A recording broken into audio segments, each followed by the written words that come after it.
지난 시간에는 우리가 이제 서론 공부하면서 구약 성경이 어떻게 구성되어 있으며 우리가 왜 구약 성경을 공부해야 되는 것인가, 이제 구약에는 수많은 교훈들도 있고 또 신구약의 연속성, 무엇보다 예수 그리스도가 구약에 계시되어 있기 때문에 우리는 구약을 공부한다. 맞습니다.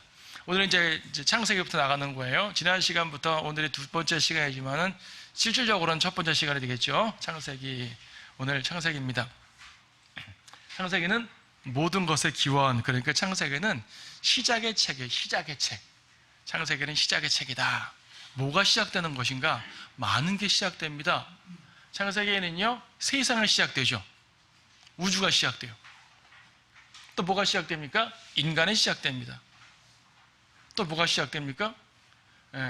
죄가 시작되죠. 죄가 시작되니까 구원이 또 시작돼요. 구속의 모든 역사, 구원의 모든 역사가 창세기에서부터 시작이 됩니다. 또 뭐가 시작됩니까? 창세기는 역사의 시작이에요. 그래서 인간의 모든 민족들의 기원이, 민족들이 시작되고요. 그러니까 흑인종, 백인종, 황인종 이런 이제 인종과 또 각각의 민족들이 어떻게 시작되는 것인가 보여지게 되고요. 근데요, 단순하게 세상 역사책이 아니잖아요. 어느 민족이 어떻게 형성되었다, 그것이 뭐가 중요해요? 그 민족들이 어떻게 하나님의 다루심을 받고 있으며 또 그 민족들이 어떻게 하나님의 백성을 대적하고 있으며 하나님의 백성은 어떻게 그 안에서 살아가는 것인가, 이런 것들이 나와야 되지 않겠어요? 그래서 이스라엘의 기원을 보여주는 게 또 이제 창세기예요. 실질적으로 이스라엘이 민족적으로 탄생되는 건 출애굽기지만 이스라엘 민족의 조상들, 아브라함, 이삭, 야곱, 보통 아브라함, 이삭, 야곱 3명을 이스라엘의 조상이라 그러거든요. 약속의 상속자라는 표현을 쓰기도 하고. 그래서 이제 이들이 등장하는 것이 바로 창세기예요. 이런 모든 것들을 이제 보게 되면 한마디로 말해서요, 역사의 시작입니다. 성경을 역사책이라 그래요.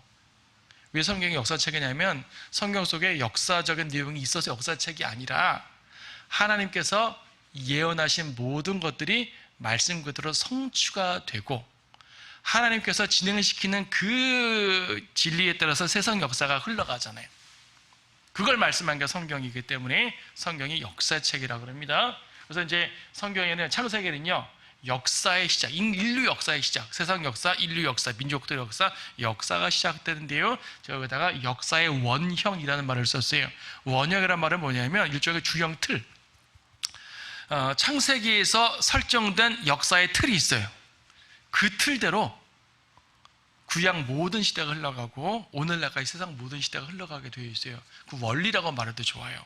역사의 원리가 창세기에서 계시가 됩니다. 그래서 역사를 공부하는 분이라면 반드시 창세기를 공부해야 돼요. 세상 역사가들은 창세기를 어떤 신화 속 이야기, 아브라함 이야기부터는 역사로 취급하고요, 아브라함 이전까지는 신화로 취급해요. 뭐 창세 신화, 홍수 설화 이런 말 보통 쓰거든요. 세상 사람들이. 그건 안 믿는 사람들이 하는 말이고, 하지만 성경을 제대로 창세기를 공부하게 되면 역사를 이해할 수가 있죠. 창세기에서 볼 수 있는 영적인 부분은 뭐냐면 영적 전쟁이 시작됩니다.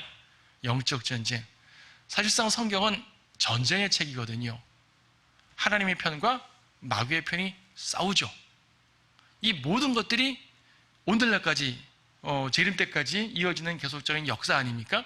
그 모든 것들은 성경에서 펼쳐지는데, 성경에서의 하나님의 역사, 그리고 사탄이 방해하는 역사, 또 하나님께서 이기시는 역사, 이런 모든 것들이 영적 전쟁의 개념으로 흘러오게 됩니다. 창세기는 그 모든 것들이 시작되는 장면이에요. 자, 여기서 영적 전쟁의 역사를 보죠. 자, 보통 우리가 창세기의 역사관, 보통 사람들이, 일반 교계에서나 모든 대부분의 사람들이 말이에요, 성경의 역사는 창조, 그리고 타락, 구속, 요 창조, 타락, 구속의 역사관으로 설명을 해요. 근데 아닌가 아니라 맞아요. 하나님께서 창조하셨고, 근데 타락했잖아요. 근데 타락한 인간을 하나님 버리시는 게 아니라 구속하십니다. 근데 그냥 구속이라 말하면 좀 곤란하고, 심판과 구속이에요. 심판 없는 구속은 없습니다. 심판과 구속이 함께 이루어지게 되는 거죠. 그래서 창조라는 것은요, 하나님의 원래 원초적 계획이에요. 하나님이 왜 창조를 하셨겠어요? 창조하신 목적이 뭐죠? 그분의 통치를 위한 겁니다. 선한 통치. 근데 통치받는 백성들이 선한 백성들이어야 돼요? 악한 백성들이어야 돼요? 선한 백성들이어야 되죠. 여기서 백성은 꼭 인간만을 말하는 것이 아니라 모든 피조 세계 다 포함해 말할 때 선한 피조 세계를 선한 피조물들로, 그러니까 하나님께서는요 온 우주 세계에 말입니다, 선한 피조물들로 가득 채우시고 그들을 위해 왕이 되셔서 선한 통치를 이루시려는 것이 하나님의 계획이에요. 이것이 하나님의 경륜에 따른 목적이거든요. 근데 그것이 안 됐잖아요. 누구 때문에? 사탄 때문에, 죄 때문에. 그래서 죄라는 것은요 하나님의 계획을 방해하는 겁니다. 이게 바로 타락이에요. 사탄의 타락도 마찬가지고, 인간의 타락도 마찬가지고, 이스라엘의 타락도 마찬가지고, 교회의 타락도 마찬가지고, 모든 종류의 타락은 뭐냐면 하나님의 선한 계획을 방해하는 사탄의 방해입니다. 이런 역사관이 창세기에 나오죠. 그래서 창세기를 통해 그런 걸 봐야 되는 거예요. 그래서 이제 영적 전쟁이라고 말을 썼는데, 영적 전쟁은 하나님의 역사하심과 사탄의 방해, 그리고 하나님께서 그걸 이기시고 새롭게 또 역사하시는 것, 이렇게 해서 왔다 갔다. 그렇죠? 영적 전쟁은 한마디로 하나님과 사탄이 싸우는 게 영적 전쟁이죠. 근데 하나님과 사탄이 직접 싸우는 경우는 몇 번 되질 않아요. 십자가에서 직접 부딪혔죠. 재림 때 아마겟돈에서 직접 부딪히시겠죠. 또 최초의 반란 때 사탄이 하나님 보좌에 올라가서 반역했기 때문에 직접 부딪혔겠죠. 하지만 나머지 대부분의 역사에서는요 하나님과 마귀가 직접 부딪히는 것이 아니라 인간을 통해서, 하나님의 사람과 마귀의 사람을 통해서 이제 싸우게 되죠. 보통은. 그렇죠. 그 역사가 성경이에요. 그 역사가. 그래서 이제 영적 전쟁의 내용들을 보게 되면 홍수 사건도 일종의 영적 전쟁인 거예요. 바벨탑 사건도 영적 전쟁인 것이고, 출애굽 사건도 일종의 영적 전쟁이죠. 그렇죠? 마귀가 막았던 걸 주님이 구속시킨 것이니까. 이스라엘의 역사 속에서 수많은 영적 전쟁이 있었고요. 그 다음에 이제 성경 이후에 교회 시대에도 지금 우리가 겪는 모든 영적 전쟁들이 있죠. 하나님의 계획이 있고 사탄이 방해하고, 하나님은 사탄의 방해를 물리치고 새롭게 또 그분의 계획을 주시고, 사탄은 또 방해하고, 하나님은 또 그걸 이기시고 새로운 계획을 주시고, 이렇게 계속 반복된단 말입니다. 결과적으로는 심판과 승리입니다. 마귀와 악인에겐 심판이, 하나님의 백성에게는 승리가 되는 거죠. 그래서 심판과 승리는 동시적 사건입니다. 심판과 구속은 어떻게 말하면 동시적 사건이에요. 이집트를 심판하시고 이스라엘 구속하셨잖아요. 마귀를 심판하시고 성도들을 구원하셨잖아요. 십자가에서. 재림 때도 마귀를 멸하시고 성도들의 왕국을 만드실 거잖아요. 그렇죠. 심판과 승리, 심판과 구속은 동시적으로 이해를 하시면 돼요. 대상에 다를 뿐이죠. 자, 이제 설명 들었던 내용 좀 더 봅니다. 천지 창조. 창세기 1장과 2장에 창조의 기사가 좀 나와 있죠. 여러분 창세기 1장 1절에 이 말씀은 성경을 시작하는 말씀이기도 하고 성경에서 말하고자 하는 모든 것들의 대전제입니다. 태초에 하나님께서 하늘과 땅을 창조하셨느니라. 모든 건 다 여기서 시작되는 거예요. 하나님의 창조를 기반으로 모든 역사가 시작되는 거죠. 창조가 없는 역사는 존재하지 않습니다. 창조를 부정하는 사람들은 진화니 뭐니 하면서 빅뱅이니 어쩌니 하면서 말하지만, 창조를 빼놓고는, 즉 하나님을 빼놓고는 모든 역사를 말할 수가 없어요. 그래서 이 사건은, 즉 1장 1절은 그 자체가 역사적인 사건, 그 이제 태초의 역사죠. 그렇게 말하자면 역사의 사건과 동시에 모든 역사의 기원이며 전제가 되죠. 1장 3절부터는 빛이 있으라면서 구체적인 창조 행위가 나옵니다. 여기서 지금 이 짧은 요 개론 시간에 이제 이 재창조 이런 부분을 자세하게 다루진 않겠어요. 그건 아마 여러분들 그 다른 강좌, 하나님의 경륜이라는 다른 강좌에서 자세히 나왔으니까 그쪽 보시고, 이 짧은 시간에 뭐 창세기를 50장을 다 할 수 없으니까 재창조 같은 민감한 부분은 일단 넘어가겠습니다. 우리는 재창조를 이제 설명하지만 여기서는 자세히 말하지 않겠어요. 어쨌든 1장 1절에서 완전한 창조가 있었고, 그 다음에 1장 2절에서 모종의 이제 혼돈과 심판이 있었고, 그 다음 3절부터 빛이 있으라면서 7일간의, 그러니까 6일간의 구체적인 이제 창조 행위가 등장하지 않습니까? 자, 창조예요. 6일간의 창조 행위 등장하고, 7번째 날은 안식을 취하셨습니다. 여기서 1장에서 가장 핵심적인 단어가 뭐냐면 좋았더라. 특정 날에는 좋았다라는 표현이 없는 날도 있지만 대부분의 날에는 좋았더라 좋았더라 그랬죠. 마지막 날에는 여섯째 날 인간 창조할 때는 아주 좋았더라. 하나님 좋으신 거예요. 창조는요 하나님의 선한 기쁘심입니다. 창조는요 하나님의 전능하심을 드러내는 그분의 능력인과 동시에 선한 기쁨이에요. 그래서 창조 세계, 피조 세계를 우리가 누릴 수만 있다면은 그것처럼 아름다운 게 없어요. 지금 비록 많이 이제 피조 세계가 더러워지고 타락하긴 했지만 그래도 아직까지 좀 덜 때묻은 자연 상태 좋은 데 가면 기분 좋잖아요. 왜 그래요? 하나님께서 아름답게 만드셨기 때문에. 지금 많은 것들이 변질되어 있긴 하지만 그래도 아직까지 조금씩 남아있는 하나님의 선한 성품들이 여기저기 존재하잖아요. 우리가 그걸 보고 기뻐하고, 여러분 뭐 좋은 경치 있는 데 가게 되면 꼭 찬송 부르잖아요. 참 아름다워라 꼭 그거 부르더라고요. 저도 그게 튀어나와요 입에서. 주 하나님 지으신 모든 세계 이런 거 튀어나오고 아름답잖아요. 창조는 하나님의 아름다우심을 보여주는 위대한 역사입니다. 좋았더라. 근데 좋았더라가 망가지게 되는 거죠. 2장에서 인간 창조가 나옵니다. 1장에서 인간 창조가 나왔었어요. 1장에서 나오는 여섯째 날의 인간 창조는 개괄적 설명이고 2장에서의 인간 창조는 별도의 사건이 아니라 1장의 인간 창조를 자세하게 풀어 설명하는 내용입니다. 1장에 창조된 남자와 여자, 2장에서 아담과 며칠 후에 그 다음에 탄생하는 이브, 이제 며칠의 간격이 있는지는 모르겠지만요. 아담이 나오고 그 다음에 이브가 나오고 이 모든 과정이 이제 2장에서 자세하게 설명되는 거죠. 1장 26절, 27절에서는 인간을 하나님의 형상이라고 말했어요. 어떤 피조물에게도 하나님의 형상이란 말을 두진 않습니다. 인간에게만 그 형상을 주셨죠. 그리고 남자와 여자를 만드셨고요.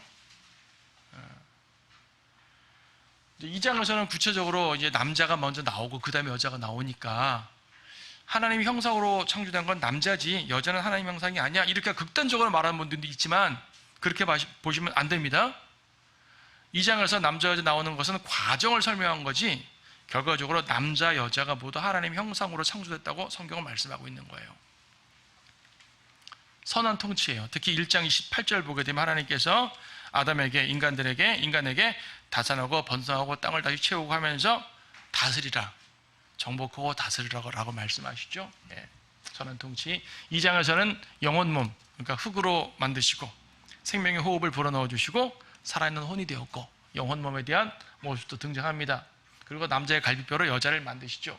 특히 남자의 갈비뼈로 여자를 만드셨을 때는 그리스도와 교회를 예표하는 중요한 사건으로서 신약 성경에서도 이 사건을 가지고 이제 말하고 있어요. 예수님이 십자가 죽으셨을 때도 이와 같은 사건을 통해서 우리에게 교훈을 주고 계시는 거죠. 그러니까 창세기에 있는 이 창조 사건들은 단순한 창조 어떤 뭐 이렇게 만드셨다만이 아니라 이런 구속과 이어지는 모든 역사 속에서 하나님의 이루시는 것, 십자가 사건까지도 예표할 수 있는 아주 귀한 사건들인 거죠. 사실은 창세기 1, 2, 3장만 갖고 몇 시간을 강의할 수 있는 거예요. 지금 개론 시간이고 창세기는 이러한 내용입니다 라는 걸 말하다 보니까 간단하게 넘어가는 거죠. 이처럼 역사의 시작은요 매우 아름다웠어요. 선한 통치예요. 하나님은 선하게 시작했어요. 하나님은 선하신 분이에요.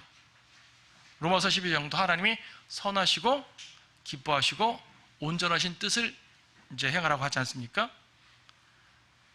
선하시고 기뻐하시고 온전하신 뜻, 셋 중에서 가장 먼저 나오는 게 뭐예요?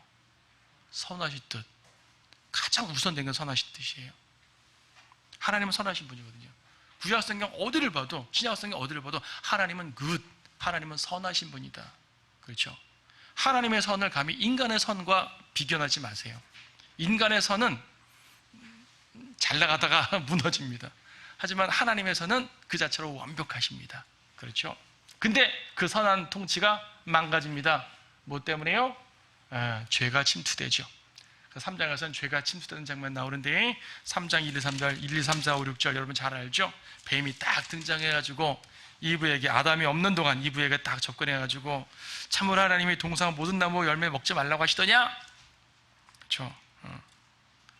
이브가 그 말에 딱 꿰어가지고 말입니다. 그러니까 동산 나무들이 열매는 먹을 수 있으나 이 가운데 있는 나무에 대해서는 먹지도 말고 만지지도 말라고 하셨다. 혹 죽을 감이라 하셨다. 이브가 스스로 성경을 변경시켜 버렸어요. 사탄은 변경시킨 게 아닌데 사탄은 유혹했는데 이브가 스스로 변경시켜 버렸거든요. 속아버린 거죠. 사탄의 미혹에 속은 거죠. 결과적으로 뭡니까?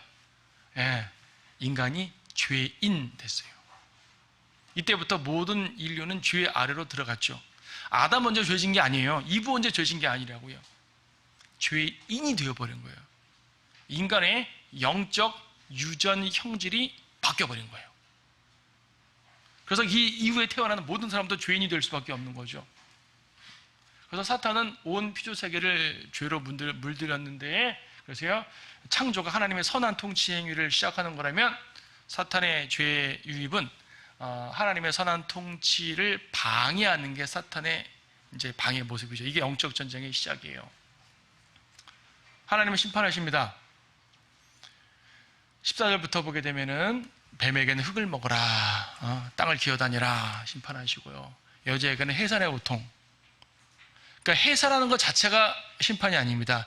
해산의 고통을 주는 게 심판입니다. 그리고 남자에게 종속되게 하신 것도 심판이었죠. 남자에게는 노동의 수고를 주십니다. 이것이 오늘날 역사의 원형, 모든 삶의 원형이잖아요. 물론 가정에 따라서 여자가 일하는 경우도 있고, 뭐 이제 여자가 남자에게 귀속되는데 때때로 남자가 여자에게 귀속되는 경우도 있고, 다양한 상황이 펼쳐지긴 하지만, 그러나 기본적으로 이 틀을 벗어나진 않잖아요. 하나님이 정해놓으신 세상의 원리가 되어버린 거예요. 심판. 하지만 심판의 시작, 죄의 시작은 구속의 시작입니다. 하나님께서는 구속을 시작하셨는데 당장 창세기 3장에서 구원이 일어나진 않았어요. 하지만 약속을 주셨죠. 3장 15절에서 뱀을 저주하실 때 뭐라고 말씀하셨습니까? 그녀의 신은 너의 머리를 부술 것이요 너는 그의 발꿈치를 부술 것이라. 여자의 시 예수님. 예수님이 마귀의 머리를 부수십니다. 완전한 멸망이죠.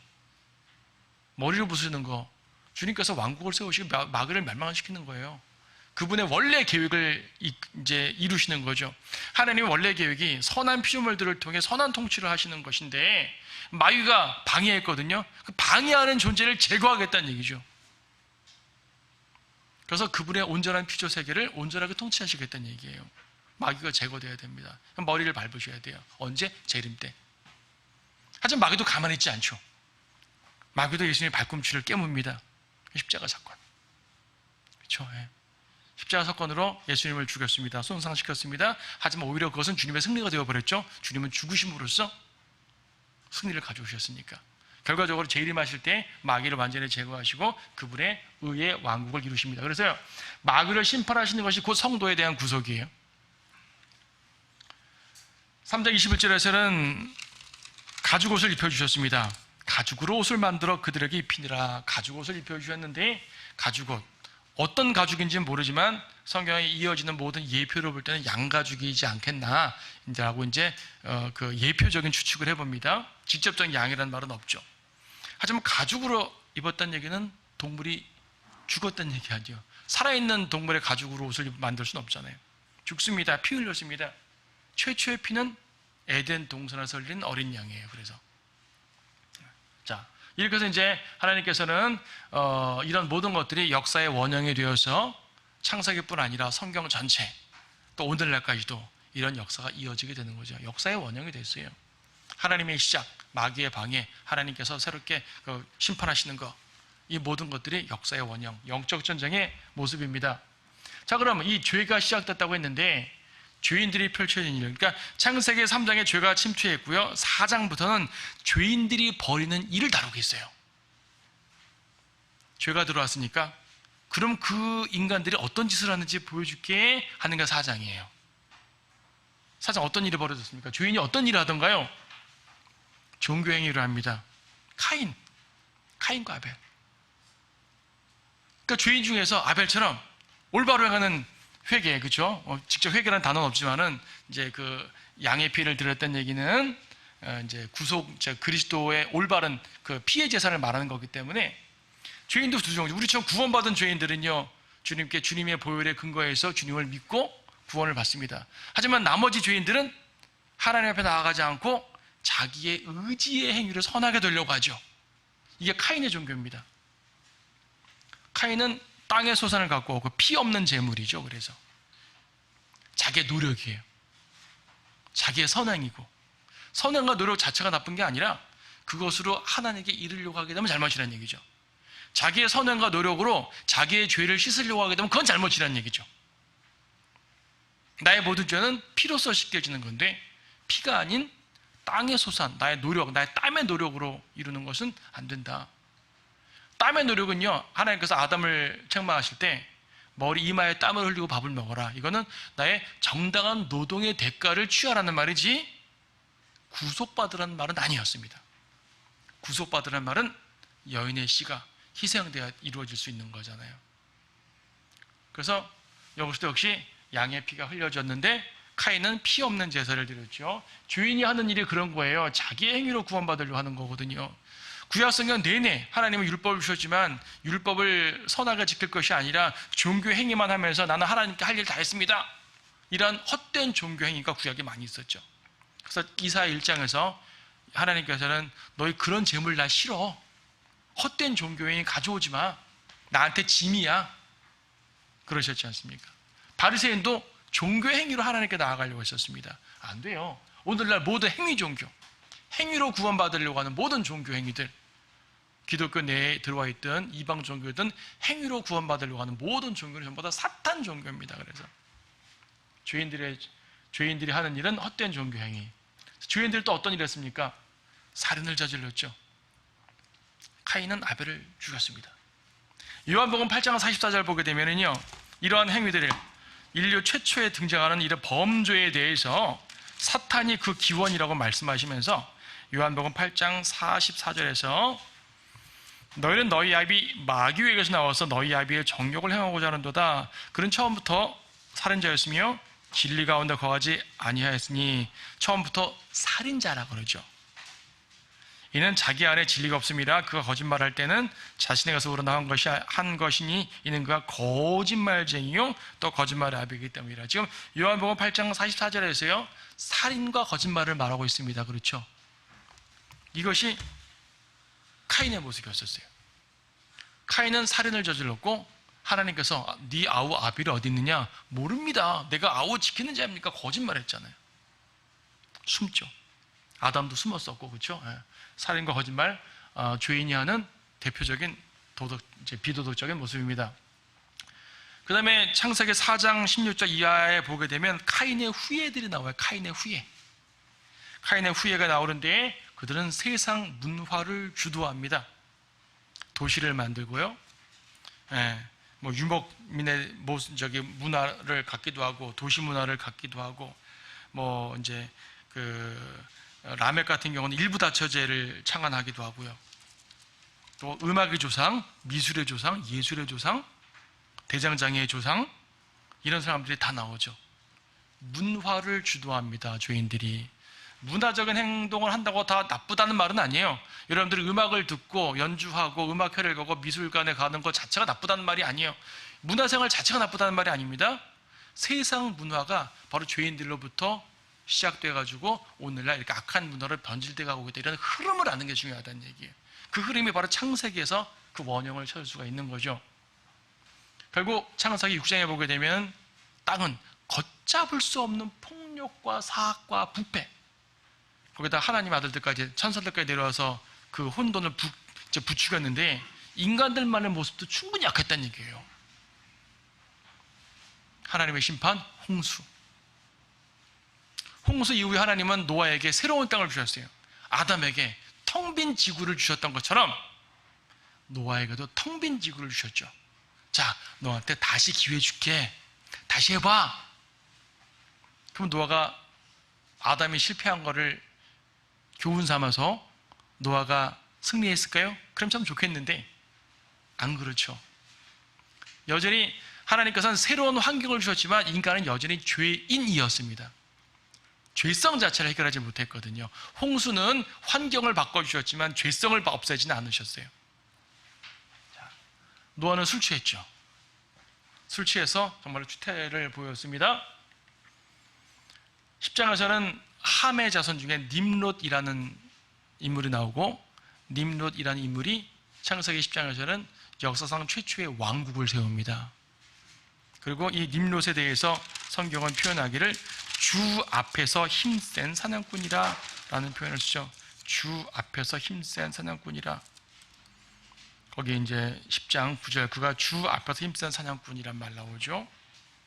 주 앞에서라는 말은 좋은 의미의 앞에서라는 말이 아니라 주님을 대적한다는 개념에서 주 앞에라는 말이거든요. 여기서는 이렇게만 나오지만은 우리가 이후 다양한 이제 역사적인 자료를 보게 되면 nimrod 때 바벨론 신비 종교가 나온다는 말을 하죠.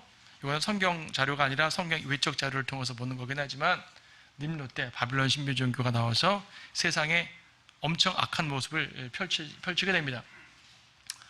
11장에서는 바벨탑을 만들죠. 하나님께서 개입하지 않고는 해결할 수 없었어요. 하나님이 직접 개입하셔야 됐어요. 언어를 혼란시키고 사람들을 흩었죠. 그러니까 nimrod도 하나님을 대적하는 존재였는데 바벨탑에서 하나님을 대적했다는 말은 연합으로 대적했다는 말이 핵심입니다. 연합하는 거예요. 온 땅에 하나의 언어와 하나의 말만 있더라. 그들이 하나가 똘똘 뭉쳐가지고 온 세상에 우리 이름을 내자. 하나님의 이름이 아니라 우리의 이름을 내자. 하나님을 대적하여 연합했던 모습. 그래서 하나님은 흩어버리셔요. 이때 바벨이 등장하는 거죠. 바벨이란 말 자체는 혼돈, 혼란이라는 뜻입니다. 자, 홍수 이전에는 그렇다 치고 홍수 이후에도 이렇게 됐단 말입니다.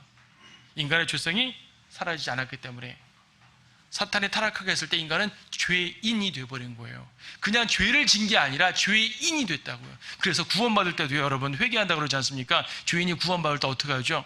회개해서 구원받으면 되니까 내가 어저께 지은 죄, 그저께 지은 죄, 내가 옆집 아저씨한테 지은 죄, 내가 뭐 가족한테 지은 죄, 이렇게 구체적인 걸 회개해서 구원받는 줄 알아요. 아니죠. 나의 죄인 된 상태 자체를 회개하는 거예요. 회개가 뭐예요? 돌이키는 거죠. 죄인 된 상태 자체를 인정하고 주님 전 죄인입니다. 그리고 주님께로 돌이키는 거죠. 이게 구원받는 회개거든요. 뭐 구원받은 이후에는 구체적인 죄들을 하나하나 회개할 필요도 있지만 저도 구원받는 회개만큼은 죄인 상태를 돌이키는 거예요. 인간은 단지 아담과 에바는 에덴에서 선악과 먹은 죄의 행위를 한 것이 문제가 아니라 죄인이 되었다는 사실이 중요한 겁니다. 이게 창세기에서 시작된 역사가 흘러가는 모습이죠. 죄인의 역사. 죄인의 역사예요. 자, 그런가 하면 이제 이 많은 이제 세상 역사적인 기원이 된다고 했으니까 민족과 민족들의 기원이 다뤄집니다. 창세기 9장에서 보게 되면 이제 오늘날 세상 모든 민족의 기원은 셈함 야벳입니다. 여러분, 카인은 민족의 기원이 되질 않아요. 왜냐하면 카인의 후손은 다 물에 빠져 죽었으니까. 그렇잖아요. 카인의 문화는 남아있을지 모르지만 카인의 후손 자체는 다 죽었어요. 아벨, 셋의 후손도 대부분 죽었죠. 노아만 살아남았으니까, 노아 가족만 살아남았으니까. 그래서 오늘날 모든 사람들의 직접적인 민족적 조상은 노아의 세 아들입니다. 셈함 야벳. 근데 이들에 대한 저주를 하셨죠. 축복도 하셨지만은 이제 축복과 저주가 연결됩니다. 창세기 9장 25절에서 함 대신 카나안이라는 말을 쓰네요. 카나안을 대표 아들로 삼아서. 왜냐하면 함은 이미 축복을 받았으니까 앞에서. 카나안은 저주를 받으리니 그가 그의 형제들에게 종들의 종이 될지니라. 종들의 종. 셈에게는 셈의 주 하나님을 송축하리로다. 그리고 카나안은 그의 종이 되리라. 야펫을 증대케 하시고 셈의 장막에 거하게 하신다. 카나안은 그의 종이 되리라. 이것이 또한 역사의 흐름이 되어버렸어요. 하나님의 선언하시니까 역사가 이루어진 거예요. 세상 역사 보세요. 창세기의 원형에 따라 흘러가지 않습니까? 많은 함의 후손들, 흑인들이 야펫의 종이 되어가지고 특히 고생을 아직까지도 많이 하죠. 많이 회복됐다고 나는 여전히 그런 모습이 보입니다. 그리고 야펫이 셈의 장막. 아메리카는 원래 셈의 장막이에요. 아메리카 인디아는 황인종이잖아요. 야펫, 백인들이 침투해가지고 유럽이라는 땅덩이는 되게 조그맣거든요. 아메리카까지 확장돼 버린 거예요. 자, 세상 역사는 성경에 예고된 대로 흘러가요. 여러분 주의할 게 있습니다. 이건 역사가 흘러간다는 말일 뿐이에요. 흑인을 학대하고 다른 나라를 침략하는 게 옳다는 말이 아닙니다. 성경에서 함의 자손이 종들의 종이 된다고 예언된 게 성취됐다는 것이지, 그러므로 너희는 함의 자손을 학대해도 좋으니라 라고 말씀하신 건 아니거든요. 오히려 신약 성경에는 종이나 자유이나 하나님을 믿으면 모두 한 형제로 받아들이고 했기 때문에, 또 성경의 기본적인 정신은 자유와 해방이기 때문에요, 종을 삼고 노예 삼고 학대하는 것 자체는 하나님의 뜻 아니에요. 다만 역사가 이렇게 이루어져 간다는 이 서술일 뿐이에요. 창세기의 원형이 이루어져 가잖아요. 그리고 이런 역사는요, 사실 이런 역사, 이 함을 종으로 삼고 셈의 장막을 침투해서 아메리카인들은 얼마나 많이 죽였어요. 미국을 축복받은 땅이라고요? 얼마나 많은 사람 죽였는데요. 얼마나 많은 인디언들 죽여놓고 하나님 찬양했는데요.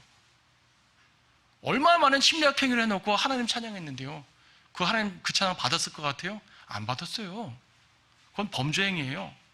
다만 역사가 이루어져 갔던 말일 뿐이에요. 역사가 누가 이루어져요? 하나님은 하나님을 믿는 사람들을, 성도들을 통해서 역사하시는 것만이 아니라 불신자들을 통해서도 역사하세요. 하나님께서는 유다를 멸망시키겠다고 예언하셨고, 바빌론이 유다를 멸망시켰죠. 그렇죠? 그럼 바빌론이 하나님의 일을 했으니까 하나님의 백성이에요. 바빌론이 유다를 침공한 게 정당화되나요? 아니에요. 그들은 죄를 졌고요, 그 죄 때문에 하나님은 그들을 치셨어요. 다만 하나님께서 예언하신 것을 이방인들을 통해 이루시는 거예요. 이방인들을 통해 이루신 것이지, 이것을 가지고 자기들의 침략 행위와 학살 행위를 정당화시키면 안 된다. 아닌 게 아니라 오늘날 많은 야펫 중심의 이 기독교인들이 그런 식으로 생각을 해가지고 이제 백인 우월주의를 내세우는데 곤란하죠. 사실 우월주의 하려면 백인이 아니라 셈 우월주의를 해야 정상이죠. 셈이 하나님이니까. 그렇죠? 그래서 이제 이 예언의 직접적인 적용은요, 셈이 함을 다스렸어요. 근데 함이 아니라 카나안이라고 썼잖아요. 왜 성경에 카나안이라고 썼겠어요? 카나안을 정복했으니까. 누가? 이스라엘이 카나안 정복하고 나라 세웠잖아요. 여호수아 때. 그 예언이 성취한 거예요. 그 예언이. 흑인 학대하라고 만든 예언이 아니란 말이죠. 그리고 셈이 하나님이라 가지고, 셈은 영적 축복을 받은 백성들, 야펫은 물질적 축복을 받은 종족들, 함은 육체적인 걸 받은 사람들, 이런 식으로 세 구분을 하는 것은 어느 정도는 맞으나 교리적 설명은 아닙니다. 여러분, 셈이 영적 축복을 받은 사람인가? 우리도 셈이고, 중국도 셈이고, 일본도 셈이고, 동남아도 셈이고, 몽골도 셈이고. 그럼 셈의 족종들 전부 다 영적 축복을 받아가지고 다 하나님 백성인가요? 아니잖아요. 오히려 셈의 종족이 만든 종교들, 악한 종교들이죠. 셈의 종족은 다 악한 종교들 만들었어요. 오직 하나, 이스라엘. 그래서 셈의 주 하나님 청축하라는 얘기는요, 이스라엘을 말하는 겁니다. 이스라엘과 그 안에서 오신 예수님, 메시아, 여기에 대한 예언이에요. 근데 어쨌든 이 예언이, 이것이 역사의 원형이 되어가지고 세상 역사를 흘러가는 건 사실이지만은, 여기에 대한 구체적인 적용은, 교류적인 적용은 이스라엘의 카나안 정복과 또 예수 그리스도, 이스라엘을 세우시는 것, 이 부분에 초점 맞춰줘야 됩니다. 자, 역사는 이렇게 흘러가고 있어요. 그래서요, 세상 역사 중에서도요, 이스라엘을 중심으로 지금 창세기는 흘러가고 있습니다. 자, 보세요. 당시에 이제 세계 지도를 이렇게 간단하게 보게 되면, 창세기 10장에 보게 되면 야펫은 이제 유럽 쪽으로 분포가 되고, 셈은 아시아 쪽으로, 함은 아프리카 쪽으로 분포가 되겠죠. 야펫의 자손들은 고멜은 게르만이란 말이에요. 그래서 이제 영국, 독일, 이쪽에 다 들어가는 게 고멜, 프랑스 쪽이죠. 그리고 이제 야와는 그리스, 마곡은, 여러분 오늘날 마곡 저기 어디예요? 우크라이나 쪽 지방이죠. 그래서 이제 오늘날 우크라이나 전쟁을 고가 마곡 전쟁이라고 비약하는 사람이 있는데, 고가 마곡 전쟁 아닙니다. 그거는 계시록에 나오는 전쟁이고, 지금 우크라이나 전쟁은 그거 근처도 가지 못했어요. 예. 투발, 러시아 쪽. 이제 야펫 사람들이 이렇게 분포됐단 말이고, 함족은 이렇게 미스라임이 이집트고요, 쿠스가 이디오피아고요, 카나안은 이스라엘에 원래 있던 나라들이고, 쿠스가 원래 저기 이디오피아인데 바벨론 지역에 쿠스가 또 있어요. 이거는 쿠스가 그걸로 옮겼다는 얘기예요. 그걸 이동했다는 얘기예요. 원래 쿠스 있던 지역은 아수르 지역입니다. 셈 종족들은 이렇게 룻, 아람, 아수르, 엘람 해가지고 동쪽으로 쭉 뻗어나가겠죠. 우리나라까지 왔겠죠. 이제 쭉쭉쭉 뻗어나가가지고 이렇게 역사의 원형이 시작되는 것. 그런데요, 창세기 10장에서 이러한 이방 민족들을 쭉 보여주긴 했지만 이게 창세기가 말하는 본질은 아니라는 얘기예요. 여기서 포인트가 누구냐를 찝어줘야 되는 거죠. 여기서 포인트가 누구예요? 셈이죠. 셋에서 노아로 계보가 연결되고, 노아 계보 중에서 이제 셈으로 연결되고요, 셈의 여러 아들 중에서 에벨이라는 아들로 연결되고요, 에벨 또 여러 아들 중에서 쭉 넘어가면 테라로 연결되고, 아브라함으로 연결되고, 아브라함을 말하기 위해서 창세기 10장을 쓴 거고요, 창세기 10장을 말하기 위해 창세기 9장을 쓴 거고요, 창세기 9장을 말하기 위해서 홍수를 말한 거고요, 홍수를 말하기 위해서 그 앞을 말한 거고요. 결국 말하는 걸 누굴 말하면 아브라함을 말하기 위한 거예요. 물론 창세기 창조 이 기사 자체에서 주시는 교리적인 영적인 교훈이 있고, 죄와 타락이라는 구속이라는 하나님의 거대한 역사가 있지만, 창세기의 주된 스토리, 메인 스토리는 누구냐면 아브라함 이야기입니다. 아브라함을 위해서 쭉 쓰는 거예요. 여러분, 지난 시간에 이 도표를 설명드렸어요. 이 도표 기억나시나요? 지난 시간에 그랬던 도표입니다. 이제 구약 4,000년 중에 출애굽기 이후 구약 성경의 대부분은 1,500년밖에 안 되고 2,500년 이상 긴 기간이 창세기라고요. 근데 창세기라는 이 긴 기간도요, 아브라함을 기점으로 딱 나뉩니다. 아브라함 기점으로 그 앞에는 1장부터 11장까지가 이만큼 펼쳐지고 2000년 이상이 1장, 11장에 다 들어있어요. 그리고 아브라함 이후에 그 짧은 200~300년간의 역사를 창세기 12장부터 50장까지 총 몇 장입니까? 38장이에요? 39장이에요?